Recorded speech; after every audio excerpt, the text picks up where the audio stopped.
Moving on to our last presenter, coming from St. Louis, Missouri, who I hope, flying in, and hopefully you used a plane, right? But Dick Dillon, as you can see from his bio, has a long history working in the substance abuse field. He now describes himself as a serial innovator and entrepreneur. He's got his own consulting business to develop technology-based applications for substance abuse. Dick Dillon. Thank you. So I should be able to figure out how to get my stuff up here, right? Without assistance, because I'm like really technologically smart. I started my career actually as a volunteer after being a patient, and went through a drug treatment program, and am actually not uncomfortable telling you that next Wednesday will celebrate my 32nd year of continuous sobriety. I believe it's like we always say in AA, AA is the only place where we all pat ourselves on the back for acting the way normal people act every day.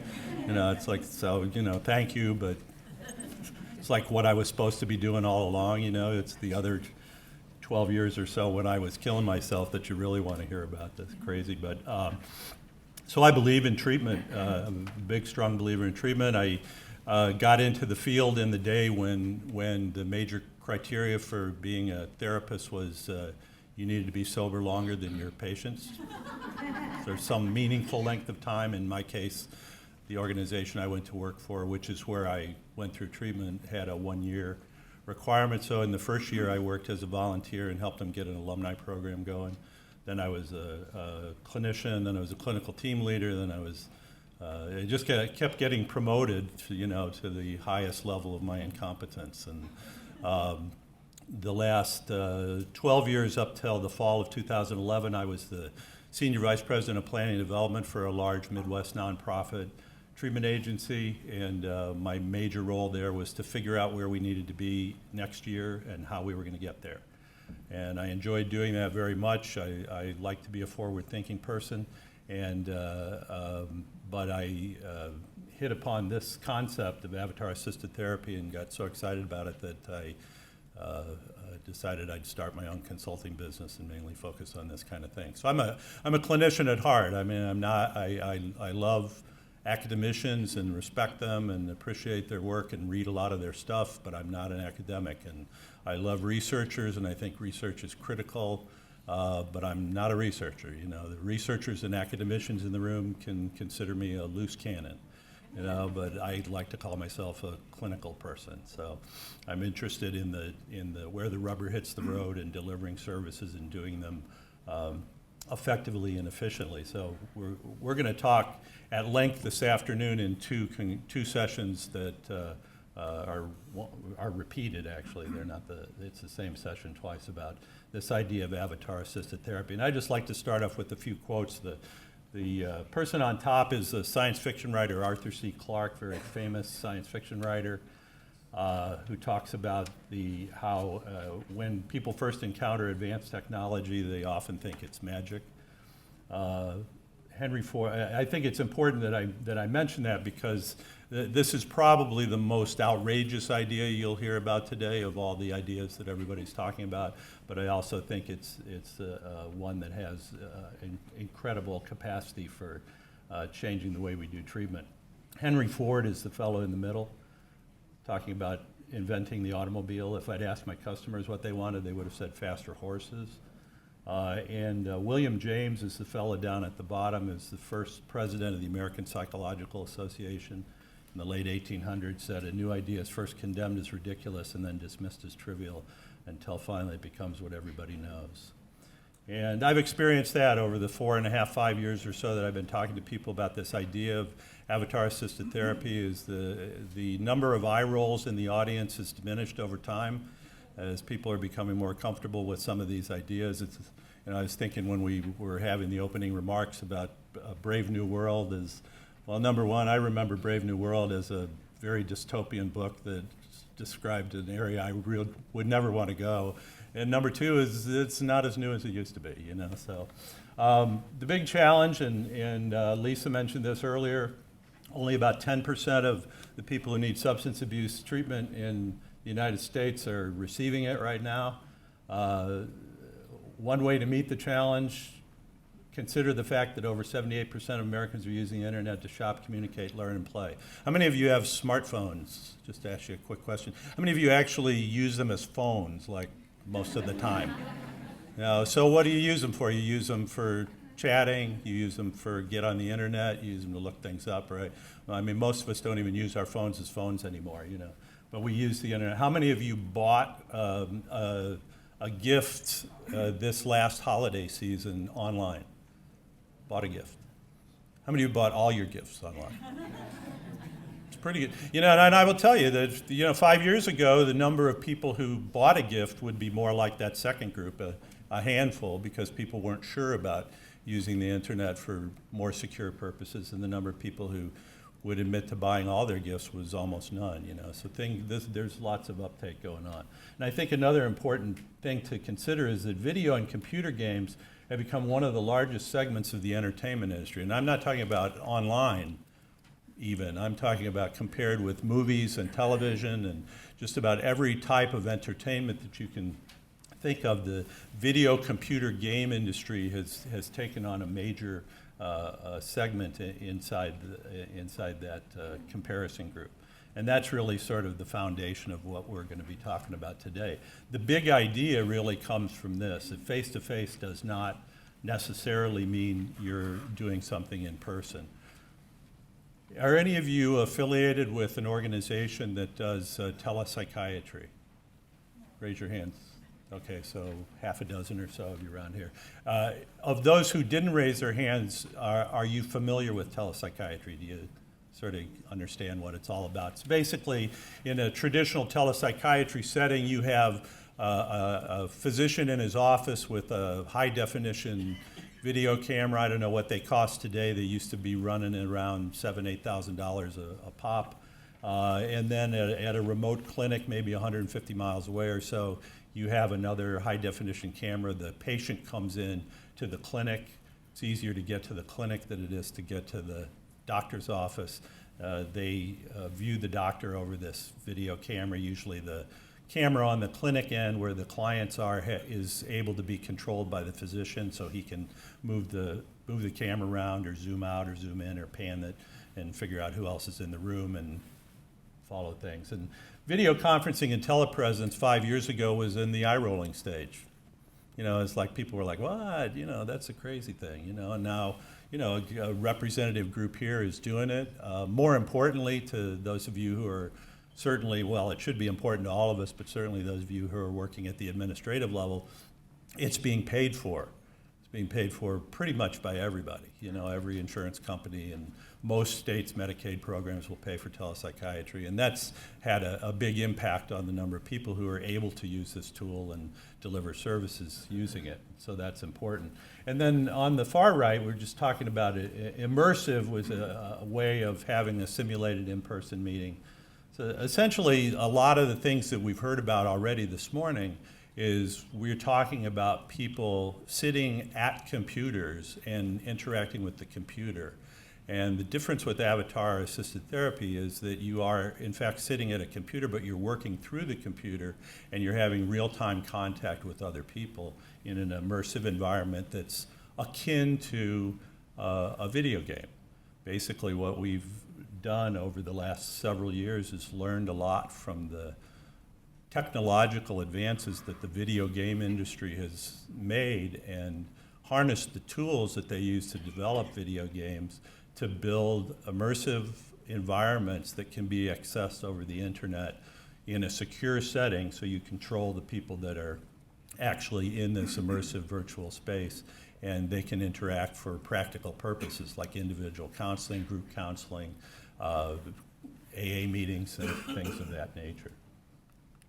This gives you just one view, and when we have the afternoon sessions, we'll actually hook up live to a demo space and take you around that space. But this gives you an idea of the types of spaces you can build. You can build a traditional meeting space, so an individual counseling office or a group room. I always tell people if you want to take 360-degree photos of your office space, we can build an office in the virtual world that looks just like your office. But by the same token, why shouldn't we have our group activity sitting around a campfire next to the beach? You know, or for one group of adolescents, I built a group room inside a 20-foot tall Campbell soup can. I mean, literally built, you know, I literally went to the grocery store, bought a can of Campbell's tomato soup, soaked it in water, peeled the label off, put it on my scanner, scanned the image in, wrapped it around a virtual cylindrical object, cut a door in it so that the door opened up, put some tables and chairs in there, and the clients could walk into the Campbell soup can and do their group there. You could do it in outer space, you could do it on, you know, beanbag chairs suspended in the sky or whatever. You can build whatever you want, you can build multiple levels of worlds. I actually built this particular scene for a client in the southwestern part of the country. This will be odd to you guys, of course, if you're all from Maryland, but he's while I was building his virtual space, he said, all of our staff wanted to know if we could have an oceanfront scene in the virtual world you're building for us because we never get to see the ocean. So I built him the ocean, and when you see this online live, you'll know that the water ripples, there's a wave sound, there's a seagull flies by every once in a while. It's a lot of very realistic things built into this space, so it does sort of seem like you're sitting next to the ocean. Of course, he was very much into mission creep, and let me see how much more I can get from you. So he came back and he said, well, that little mountain off to the side, could you make it look like Diamond Head? Because I went to Hawaii once and I was really impressed by Diamond Head. So I got photos of Diamond Head and I restructured the mountain so that it looked like Diamond Head. I sent it to him and he said, that was pretty good. It actually sort of looks like Diamond. He said, could you put a volcano in it? Got a volcano, So we got a volcano in his mountain and Diamond Head, et cetera. The key point I'm trying to make here, I think, is that you can build out an immersive virtual environment any way that you want to. It's accessible through the web, so anybody who has a web connection, a web browser, can go online and all they need is a username and a password, and they can access the virtual world and they can meet up with your clinicians or with you as a clinician. They can meet up with each other for mutual support. It's available 24 hours a day, 7 days a week. You don't need safety or security personnel. People can come to your virtual office all the time and nobody has to be there to unlock the door to let them in.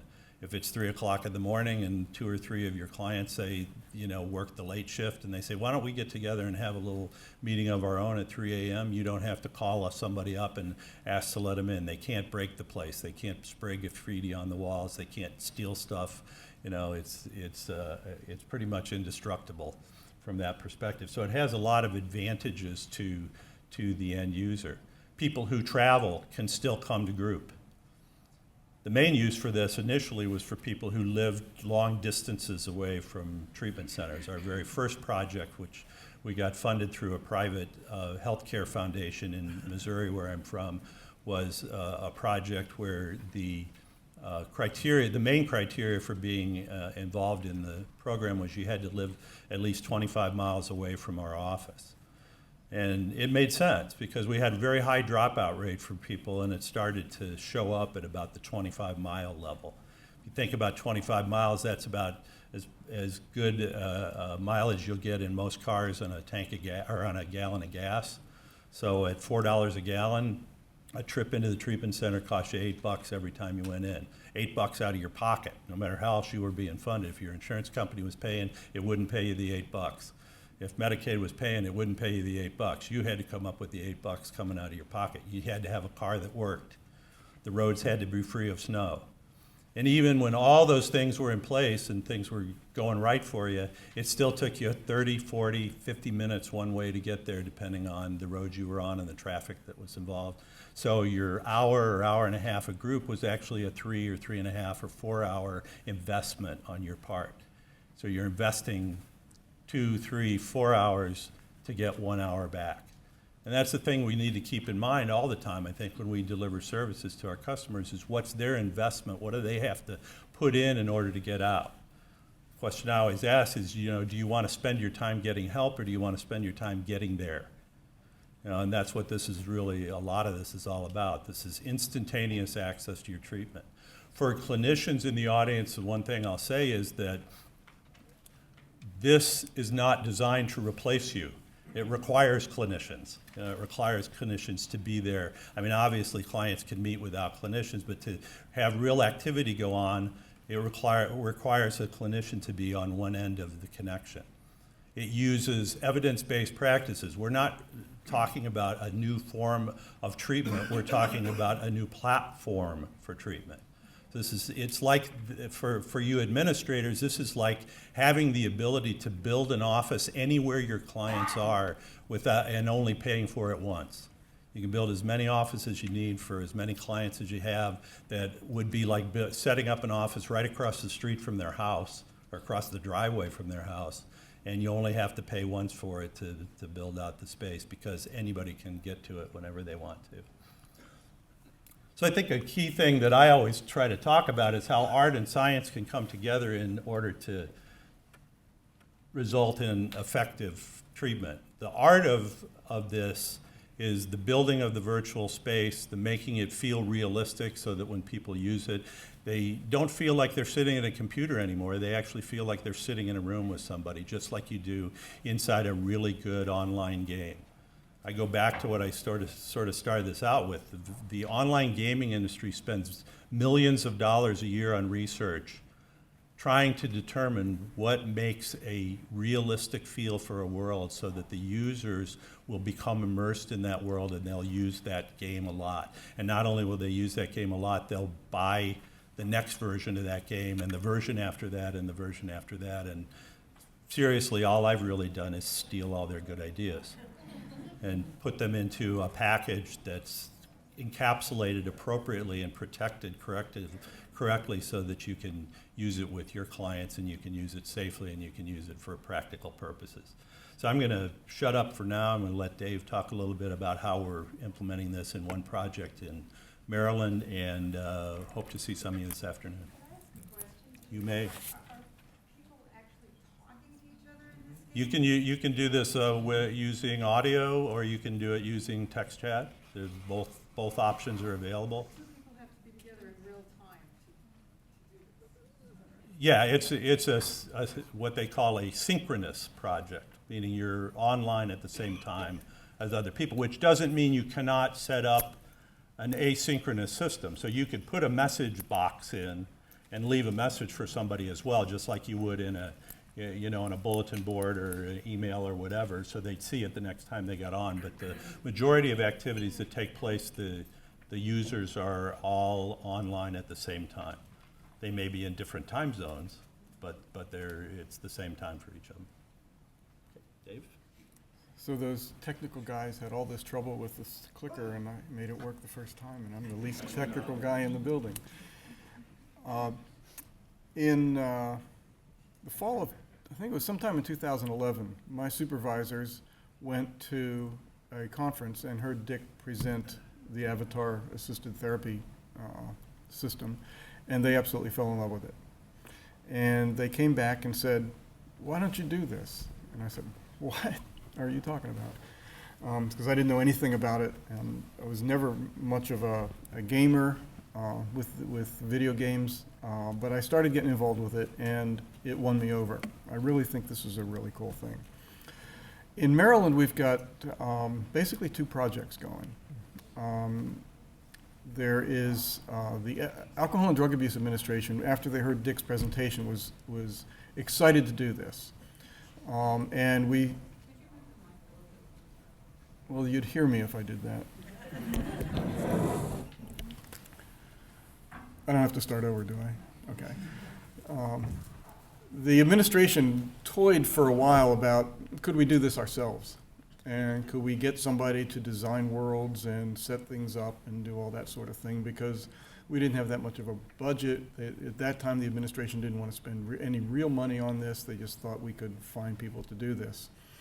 And then a group of people came to us, and they were all excited. They had this project all set up. They were going to move forward with it, and they needed a partner with them to go after some foundation funding. And so the ADAA signed on as a partner. And we had some grand schemes and some really outrageous ideas that we hoped for. Well, the long and short of it is it didn't get funded. So then the administration said, well, we can't do it quite as big as the original plan, but we're so committed to this, we think it's really good, we can put some money into it, and they did. So one of the projects is ADAA funded. The other project is a group of providers who are in the directorate in Baltimore City, and they were able to obtain funding from OSI to develop a project also. We're both contracted with Dick and Reaction Grid, who is the gaming developer, and we're kind of developing our projects at the same time, and we're talking a lot to each other because I do believe at some time in the future both these projects are probably going to merge and be mutually supportive. There's a total of 9 individual projects. We call a program a project if it's going. So there's 2 kind of layers. There's 2 big projects, and then the providers within those projects are also referred to as projects. So the ADAA is working with 4 providers, and the directorate program has 5 providers participating in it. The group that brought it to us was Gaudenzia. They had some really grand schemes, grand ideas, that not only were we going to have the avatar enhanced therapy, and we actually had some partners who were going to do this for us. There were 2 people involved. One was a group from California that is involved in doing voice recognition kinds of technologies, where they were going to overlay all of the virtual world with some software that would actually analyze changes in voice and identify when a person's voice was experiencing more or less stress, perhaps even being able to sense when someone was near potential relapse, and that it would then give an indication to the therapist that needed to pay attention to that individual. Well, the funding for that was a little more expensive than the ADAA could support, so we don't have that part anymore. There was another part out of Columbia University. They were going to get involved and do some word recognition, identifying stress levels and potential relapse based on what words were being used by the participants, and that got expensive too. So we don't have those 2 pieces of it, but we have the rest of it. That's what I mean when there were some really ambitious goals for the development. It didn't get the foundation funding, so the ADAA money wasn't quite as much as they were looking for in the foundation funding, so we don't have those things. But we do have some pretty exciting stuff, and I'm very excited to show you, to do a live demonstration this afternoon if we can, for those who come to the workshops. So what we've done is we've developed worlds for 4 providers with the ADAA funding. And I think what's most important is we're incorporating research. Our project is being managed by IGSR through the University of Maryland. And there's 2 kinds of research that we're going to be doing with this. One is that we're going to study outcomes. For each of the providers that are in it, each of the 4 providers, we will be looking at the outcomes for the people who are participating in the avatar therapy, but we're going to also follow a demographically similar group in that same clinic who are receiving treatment as usual, or regular, come into the bricks and mortar clinic and come into groups and doing that sort of thing. And so we'll be able to, at the end of this, compare the avatar therapy to traditional therapy. The other piece of research, and that piece of research is through the University of Maryland at College Park. The other piece of research is through University of Maryland School of Medicine, the Department of Psychiatry, and what they're going to be doing is monitoring user satisfaction or the user experience. With each session, both the therapist and the participants will be filling out a brief questionnaire about what that session was like for them, and if it was helpful or not helpful, and just maybe a half a dozen or so questions. So we'll be able to ongoing be able to monitor the user experience and make tweaks and make designs and design changes and adapt to the needs of the people who are actually using it.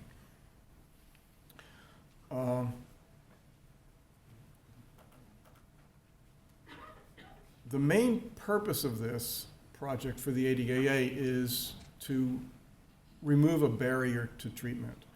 Our main goal is to be able to provide treatment to people who would not otherwise be able to access treatment for whatever reason. Maybe they have a physical handicap and they can't get around as well as the rest of us. Or maybe they don't have transportation. Or maybe they live in a community where their treatment center is, and they just don't want people to know that they're getting treatment.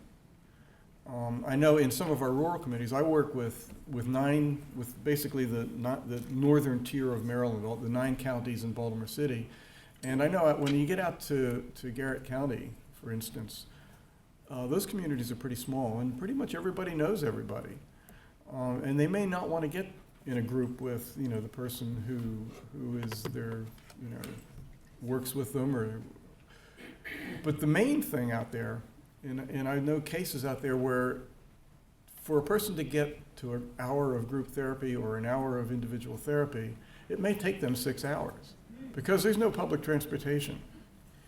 And, it's a pretty remote area, and there's a lot of mountain roads, and they have, some like Medicaid kinds of shuttles that will take people around and make a cycle around the county once a day or so. But somebody pretty much has to invest a day of traveling to get to their hour of therapy.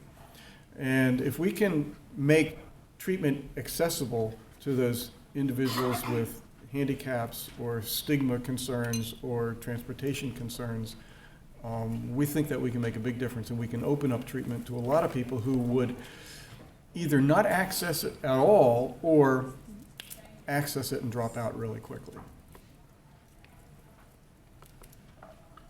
Okay, I've talked about the fact that the IGSR is doing the project management. We have a trainer with, I think it's one of the things that we looked at, and one of the criticisms, the concerns that I got when I went around to the state and presented this to treatment programs to see if they were interested is, well, we can't do therapy without having all those cues that we get when we're sitting with somebody. What about the facial cues and the body behavior, and how do we incorporate that? Well, one of the things that we hope to come out of this, and we've hired a trainer to not only train the providers in the use of the technology, but to learn from the providers as we go along and develop a sense of a set of skills that we think are going to be different than the face-to-face therapist typically uses, because we think there are cues in this model, but they're different than sitting down in front of somebody. It's recognizing voice changes, it's recognizing maybe changes in the tempo of how they're speaking. As you'll see if in demonstration, it may be simple things like, what does the avatar look like when they show up on a particular day? Because you can pick a pretty wide range of looks for yourself in the virtual world. So we're not sure what those technical skills or the clinical skills are going to be as this evolves, but we've hired someone who we think will learn from the providers and be able to adapt those skills as we find out what they are. So I'm pretty excited about that. I said University to College Park for the outcomes, and School of Medicine for user satisfaction. Our contracts are with Innovation with Dick for learning about the world, and for technical assistance and implementation, and for Reaction Grid for the world access and development of the world. And I think, we have more. We currently have one provider has 2 groups going. We have another provider that's ready to get started, and 2 more in line to be trained very shortly. We are providing netbooks we've got about 120 netbooks that we will be giving the participants to participate in this. So it's not a matter, do I have to buy a computer to be a participant in this? No, we're going to give you one. The only thing you will have to get is access to the internet. You can do that in your house if you have access in your house, or you can go to Starbucks, or you can go sit outside your neighbor's house and steal their access. But as long as you can get access to the internet, you'll be able to participate. We're going to provide the hardware, the computer itself. Now, there is one little drawback to that, and that is we didn't buy gaming netbooks. We bought some fairly basic netbooks, and the video cards are not all that developed. So the world that we developed for them to participate in is fairly simple, because we need those computers to be able to process the video processing as it's going through. So we'll demonstrate this afternoon, but you have to know that the potential for world development is almost endless. But it does put limits on your participants, because the more sophisticated your world gets, the more sophisticated a computer they need to participate in a real way. So stay tuned. Come see us this afternoon. We're anxious to share it with you. And Dick has lots more information. I'll have a little bit more, but I'm looking forward to being able to show you a demonstration.